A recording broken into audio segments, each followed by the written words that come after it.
Nog 'n heilige wat op 26 Februarie deur die kerk herdenk word, is Sint Faustinian, die tweede biskop van Bologna. Hierdie man, wat die tweede biskop van Bologna in Italië was, het in die 4de eeu geleef. Hoewel min besonderhede van sy persoonlike lewe bewaar gebly het, staan sy naam vas in die geskiedenis as die van 'n herder wat sy bisdom deur 'n moeilike tyd gelei het.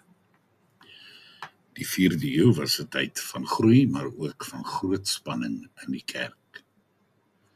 Die Ariaanse dwaalleer het die volledige godheid van Jesus Christus ontken en so die eenheid van die kerk bedreig. In hierdie konteks het biskoppe soos Faustinian 'n kritieke rol gespeel om die waarheid van die geloof, soos dit by die konsilie van Nicea bevestig is, te verdedig en om die apostoliese leer suiwer te bewaar. Die Romeinse martyrologie vertel dat sy prediking die gelowiges versterk het en dat die aantal gelowiges vermenigvuldig het, juis in 'n stad wat swaar gelei het onder die vervolgings van keiser Diocletianus. Faustinian het nie net leerstellige leiding gegee nie, maar ook pastorale sorg.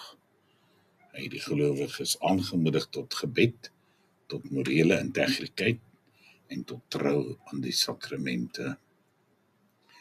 Sy bediening het die kerk in Bologna op 'n stewige fundament geplaas. Toe hy omstreeks in die jaar 380 sterf, het hy 'n bisdom gelowiges agtergelaat wat sterker en meer verenig was as toe hy as biskop begin het.